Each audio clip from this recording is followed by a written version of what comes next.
it is Jess here from the Scrappy Sisters, and today I'm going to be making this pop-out or twist pop-up card.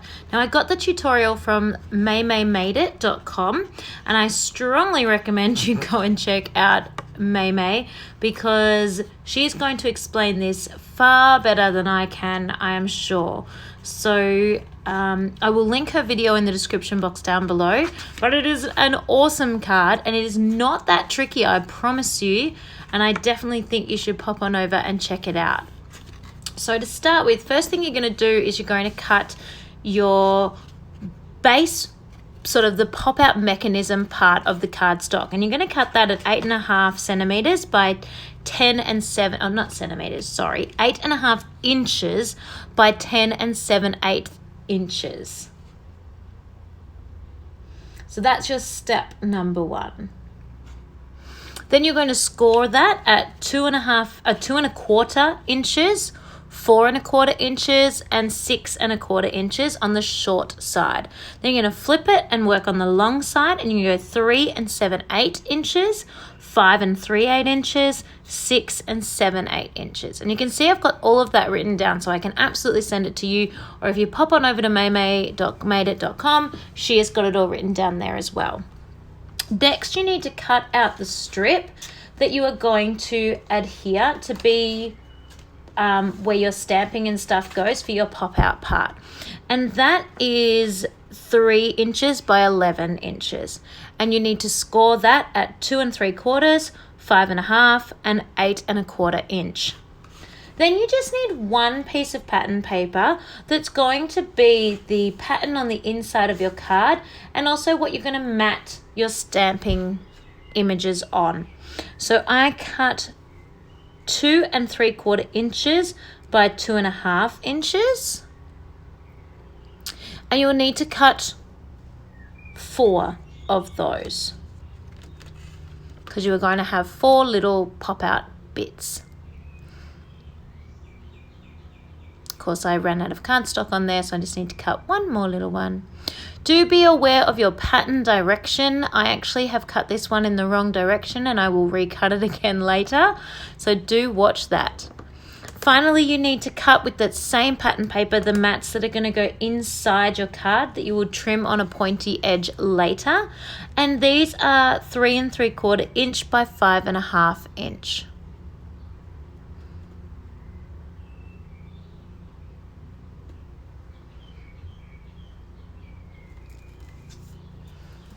Think about what color you're going to use as your mat inside, because you need to be able to write on it. It's where you're going to actually write your, dear mum, happy birthday, love, Jess.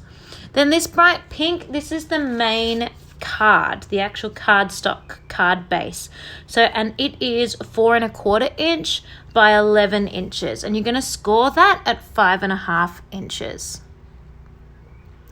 So that's almost all the scoring and cutting that you're going to need for this entire card. The only other thing you will need to cut is the actual little cream bits that you stamp on, but you're going to get those in just a minute when you're making your card mechanism. So you need your mechanism for your cardstock, you need your cardstock pop-out cards, you need your 2 base cards, and you need your cardstock base. So I'm going to put all those aside and I'm going to work on the actual popping out mechanism. So to do this, you have obviously scored all of your parts and you want to cut those big rectangles that are on the side. You do want to cut those neatly, especially this line I'm cutting straight now, because that is going to be seen in your final piece, in your final card. It's the mat, it's the first mat in the base of your card. Keep those little rectangles, you're going to need those to do your stamping on. So just pop those aside for now and we'll pull those back out in a minute. Now just trim about maybe 1/4 inch, and then just trim a little diagonal trim there just to make that a little less bulky. Then what you're going to do from the center, you're going to make sure you keep that center bit open. You're going to line up that scored line from the center all the way down. You want to keep that line, so you're keeping that center fold line, that center scored line equal all the way through. And then you're going to do that again on the other side. Now, I have not noticed at this point that those two folds are uneven. I did not notice this until the end, like the very end of making this card. So it actually had literally one effect on my card whatsoever before I even, and that's what made me notice. So don't panic if your fold is a little bit winky wonky. For me, it still worked out perfect. So let's just wait and see what happens here. So that's going to mount on top there. And then you want to make sure that it folds out. Yeah, that's right. Pops out, not pops in. And then when you adhere those on, they're going to fold down like that. Perfect. Easy. So let's get to decorating and being pretty and all of those things. So I'm going to put these mats in along this panel. And that's when I noticed that that one was the wrong way around. So I had to cut a new one, an additional one. And then you want to pull out those rectangles that you cut out. And they're going to be, again, matted on there. And they're going to be what you stamp. Now, there's quite a little bit of stamping on this. That is why this video is so long. If you're not interested in watching the stamping, do just skip ahead probably a good 4 or 5 minutes. You can absolutely just decorate purely with your ephemera from your scrapbooking collection. I do a little bit of both. I do some ephemera and I do some stamping. I have quite a few stamps for someone who is not a stamper, but I've never purchased one myself. They've all come as part of my kit, or they've been gifts. So I was able to dig through my collection of stamps and find a few things that worked to be appropriate for this birthday card. And my all-in-one Memory Keepers all-in-one tool has that super cool stamping platform. So I found stamping super easy and I never messed up and I didn't do any smudges and it was amazing. So I actually, for the first time ever, probably enjoyed stamping because I could do it. So the stamps that I'm playing with is called Number of Years from Stampin' Up. And it was a gift to me from Katie and I've never ever used it before. So this was the first time I was getting into it.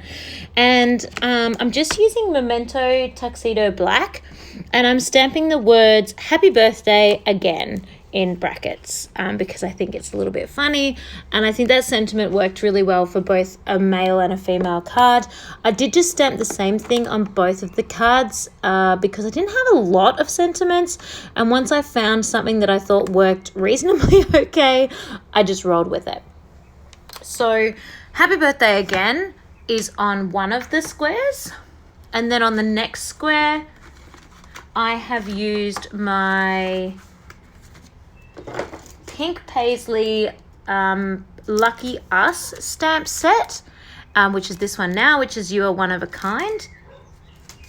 That came in a kit that I purchased, one of my Kitaholics kits. Then the next one is going to have another one that was gifted to me by Katie, which says Let's Get Together and Giggle. And it's called, it's from the sale Abrasion that Stampin' Up had, and it's called Part of My Story. So I guess that means you can't get it anymore. I'm not really sure.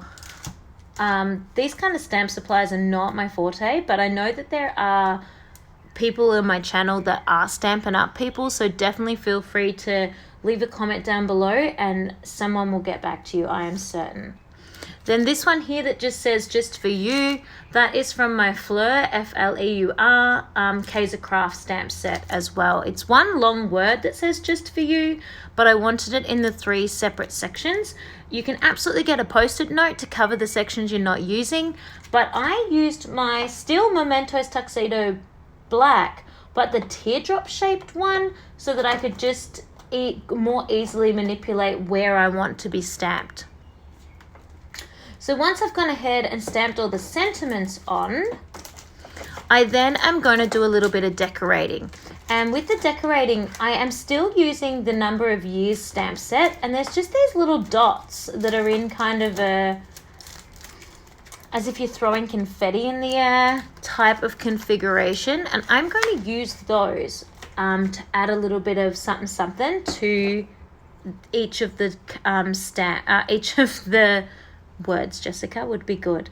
Each of the 4 little cards.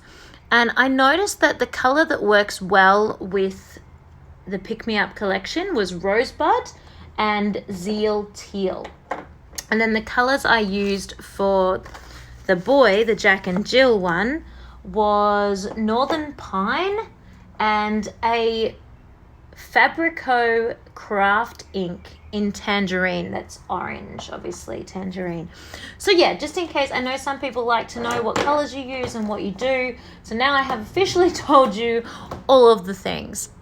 So now I have pulled out my sticker sheet. This is not specifically the Pick Me Up collection from Paige Evans. It's one of her amazing sticker books that you can buy that's got like the, the 20 pages of stickers. So it's actually probably from one of her other collections, but the colors were just beautiful and they went really well. So you can see I embellished 2 out of the 4 cards, and I'm just going to add those spotty stamps on now. And you can see there that I'm using the rose, and then I'll do that on all 4 of the cards, and then I'll go back and do the blue. So I'm just going to skip ahead because I don't think you need to watch all of that. So I have stamped all of those. I have rounded the corners with my Becky Higgins corner rounder, and then I have put the patterned paper mat on my pop-up contraption, and then I have put my stamped sentiment onto the contraption, and now it's ready to all be adhered to the cardstock mechanism. So see how I just bent that first flap over? That is the only section of the mechanism that I need to put the adhering on. So I'm holding my cardstock in place, making sure the centers line up, and then it's going on there. And you notice how I only adhered at the top section. So this time I'm going to adhere at the bottom section, so opposite each other. So one side up the top and the other side down the bottom. It doesn't really matter which side you do at the top and which side you do at the bottom, just as long as you do opposite. And then, come on Jess, voila, it is complete. Beautiful. It's still a little bit flimsy because my cardstock base isn't quite that strong yet. I still need to adhere it to the colored base, and that's going to make it that little bit stronger. I'm just double ironing out those folds a little bit harder just to make that a bit stronger again. So now I need to add the mat in on the page. Now remembering where you're cutting your point, you're not going to see that. That's in underneath the popped up cards. It doesn't need to be 100% perfect.